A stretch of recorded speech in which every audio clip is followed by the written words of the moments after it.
अहिल्या की कथा। माता अहिल्या, जिन्हें स्वयं ब्रह्मदेव ने बनाया था, इनकी काया बहुत सुंदर थी। इन्हें वरदान था कि इनका यौवन सदा बना रहेगा। इनकी सुंदरता के आगे स्वर्ग की अप्सराएं भी कुछ नहीं थी। इन्हें पाने की सभी देवताओं की इच्छा थी। यह ब्रह्मा जी का मानस पुत्री थी। अतः ब्रह्मदेव ने एक परीक्षा रखी, जिसकी शर्त थी जो भी परीक्षा का विजेता होगा उसी से अहिल्या का विवाह होगा। अंत में यह परीक्षा महर्षि गौतम ने जीती और विधि पूर्वक अहिल्या से विवाह किया। अहिल्या की सुंदरता पर स्वयं इंद्र देव मोहित थे और एक दिन वो प्रेम वासना कामना के साथ अहिल्या से मिलने पृथ्वी लोक आए, लेकिन गौतम ऋषि के होते यह संभव नहीं था। तब इंद्र एवं चंद्रदेव ने एक युक्ति निकाली। महर्षि गौतम ब्रह्मा काल में गंगा स्नान करते थे। इसी बात का लाभ उठाते हुए इंद्र और चंद्र ने अपनी मायावी विद्या का प्रयोग किया और चंद्र ने अर्धरात्रि को मुर्गे की बांग दी, जिससे महर्षि गौतम भ्रमित हो गए और अर्धरात्रि को ब्रह्मकाल समझकर गंगा तट स्नान के लिए निकल पड़े। महर्षि के जाते ही इंद्र महर्षि गौतम का वेश धारण कर कुटिया में प्रवेश किया और चंद्र ने बाहर रहकर कुटिया की पहरेदारी की। दूसरी तरफ गौतम गंगा घाट पहुंचे। तब उन्हें कुछ अलग आभास हुआ और उन्हें समय पर संदेह हुआ। तब गंगा मैया ने प्रकट होकर गौतम ऋषि को बताया कि यह इंद्र का रचा माया जाल है। वो अपनी गलत नियत ये अहिल्या के साथ कुकृत्य की लालसा से पृथ्वी लोक पर आया है। यह सुनते ही गौतम ऋषि क्रोध में भर आए और तेजी से कुटिया की तरफ लौटे। उन्होंने चंद्र को पहरेदारी करते देखा तो उसे शाप दिया। उस पर हमेशा राहु की कुदृष्टि और उस पर अपना कमंडल मारा। तब ही से चंद्र पर दाग है। उधर इंद्र को भी महर्षि वापस आने का आभास हो गया और वो भागने लगा। गौतम ऋषि ने उसे भी श्राप दिया और उसे नपुंसक होने एवं अखंड भाग होने का श्राप दिया। साथ ही यह भी कहा कि कभी इंद्र को सम्मान की नजरों से नहीं देखा जाएगा और न ही उसकी पूजा होगी। आज तक इंद्र को कभी सम्मान प्राप्त नहीं हुआ। जब इंद्र भागने के लिए अपने मूल रूप में आया तब अहिल्या को सत्य ज्ञात हुआ, लेकिन अनहोनी हो चुकी थी जिसमें अहिल्या की अधिक गलती न थी।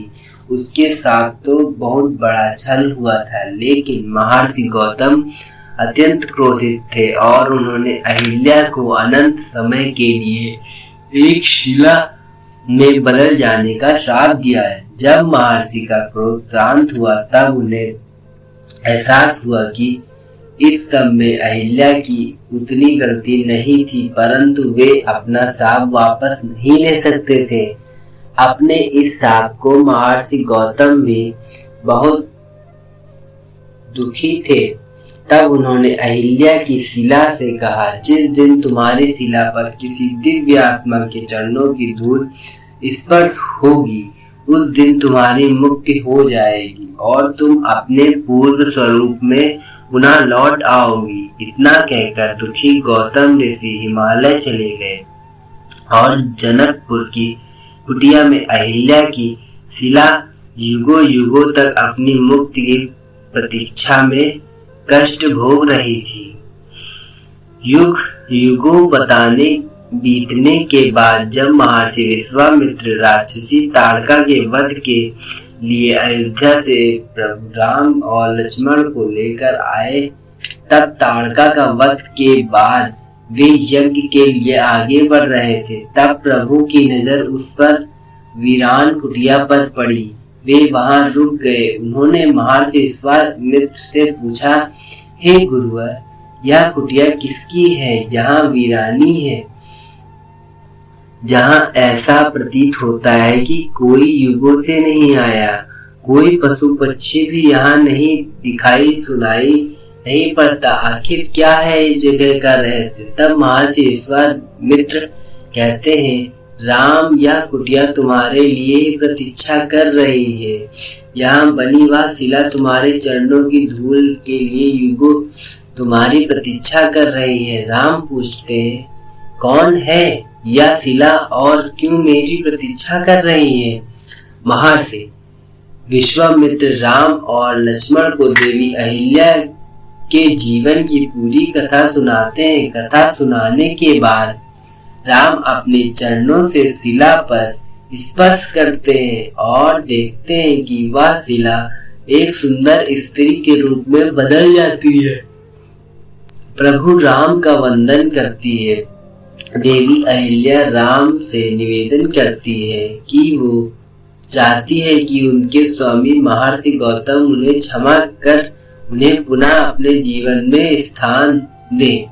प्रभु राम अहिल्या से कहते हैं, देवी, आपकी इसमें लेश मात्र भी गलती न थी और महर्षि गौतम भी अब आपसे क्रोधित नहीं है, अपितु वो भी दुखी है।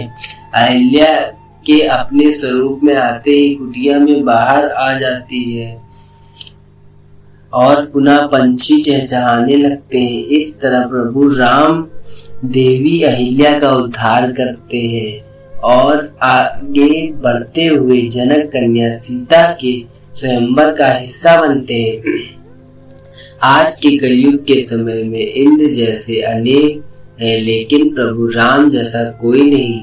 ना ही प्रशासन एक नारी के चरित्र का रक्षा कर सकता है और ना ही न्याय प्रणाली। फिर कैसे भारत भूमि को न्याय प्रिय समझा जाए, जहाँ न्याय का स्वरूप बदलता नहीं और अन्याय पर पैर पसारे जा रहा है।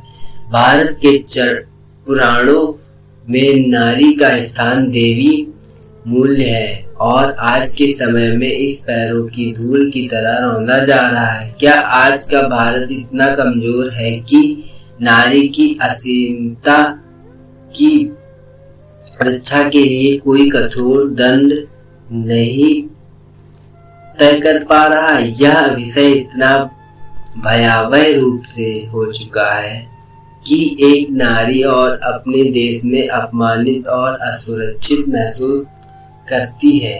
अपने हौसलों की उड़ान में वो अपनों को ही बाधा के लिए रूप में देखती है। जिस देश की नारी की स्थिति ऐसी है, वो देश कैसे एक विकसित देश बनने की सोच सकता है, जबकि उस देश की न्याय प्रणाली उस देश की सबसे छोटी इकाई समाज के दो स्तंभ पुरुष एवं नारी में से नारी की नींव को खोखला कर रहा है।